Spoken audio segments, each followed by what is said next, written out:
کہ ضعیفوں نے کمر کو کس لیا تھا، جوانوں نے تلواروں کو باہر نکال لیا تھا، بچے اپنی ایڑیوں پر کھڑے ہو گئے تھے، وزن رسول اگر 100 مرتبہ زندگی ملے 100 مرتبہ میں وزن رسول تیرے بارے زندہ نہیں رہیں گے۔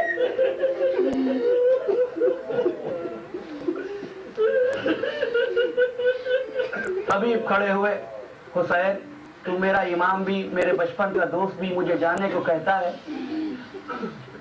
میں چلا جاؤں؟ اگر قیامت کے دن تیری ماں نے مجھ سے پوچھ لیا حبیب حسین کو کربلا کے جنگل میں چھوڑ کر چلا آیا تھا؟ مسلم بن اوسجہ کھڑے ہوئے، حسین یہ تیری شان ہے کہ تو اس وقت بھی ہمارا محتاج نہیں ہے، ہم تیرے محتاج ہیں۔ حسین اپنے گھر سے اچھا کوئی گھر بتا جہاں چلے جائیں، اپنے گھر سے اچھا کوئی گھر بتا جہاں چلے جائیں، یہ کہہ کر مسلم بھی گر پڑے۔ ہاں دادارو پتہ نہیں زندگی رہے یا نہ رہے۔ چند جملے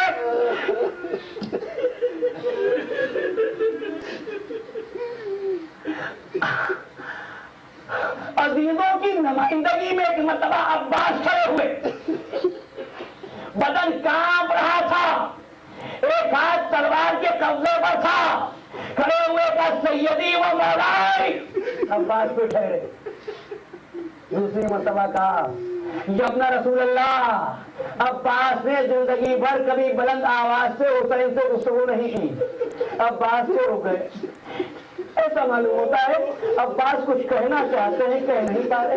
تیسری مرتبہ کا سیدی و مولائی، اب بجائے اس کے کہ عباس حسین سے کچھ کہتے، ایک مرتبہ نظر پر اٹھی، اب عباس حسین جانے کو کہتے ہیں۔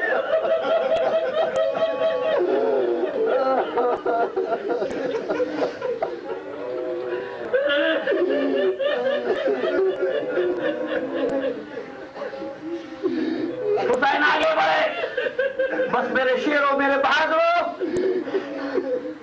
میرے جیسے عذاب نہ میرے بابا کو ملے نہ میرے نانا کو ملے۔ جاؤ اپنے اپنے خیموں میں مرنے کی تیاری کرو، کل قربانی کا دن ہے، عبادت کرو۔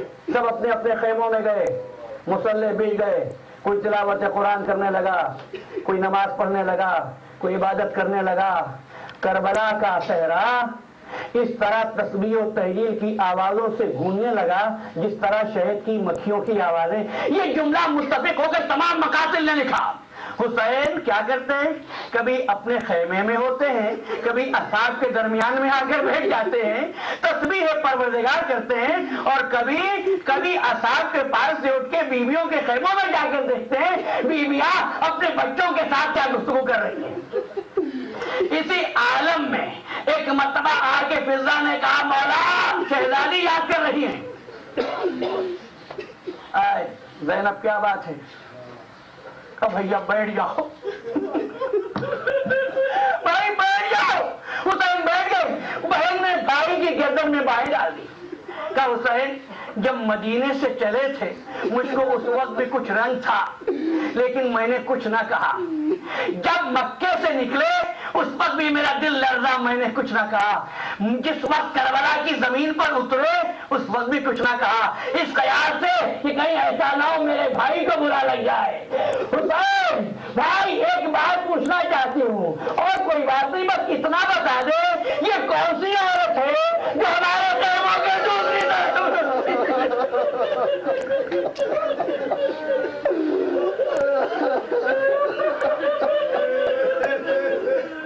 حسین کہنے لگے زینب نہیں بن جانا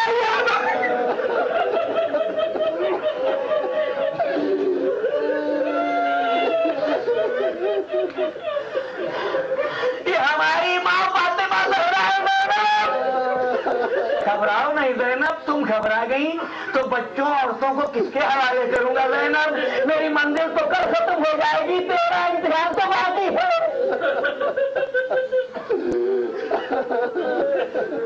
ایک مرتبہ اصحاب حسین نے جمع ہو کر فیصلہ کیا کہ ایسا نہ ہو رات کی تاریکی میں کوئی ہمارے مولا کو نقصان پہنچائے.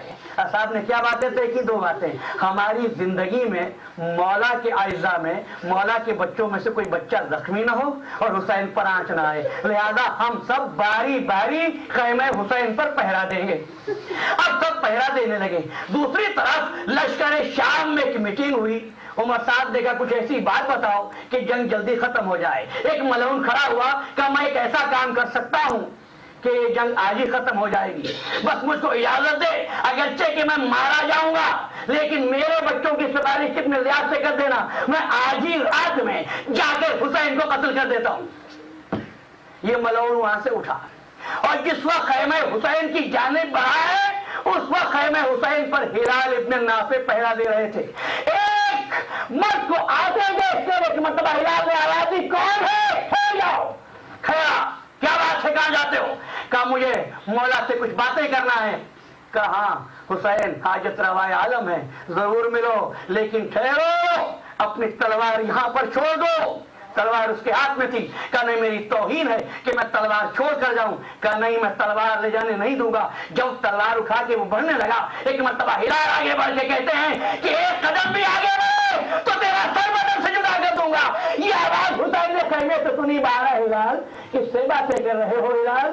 کہ مولا شخص آنا چاہتا تلوار کے ساتھ آتا, میں اس کو تلوار کے ساتھ آج کے خیمے میں نہیں آنے دوں گا.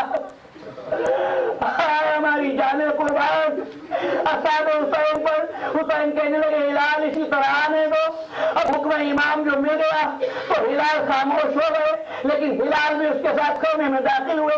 جتنی دیر وہ باتیں کرتا رہا ہلال کا ہاتھ اس کی تلوار پر رہا.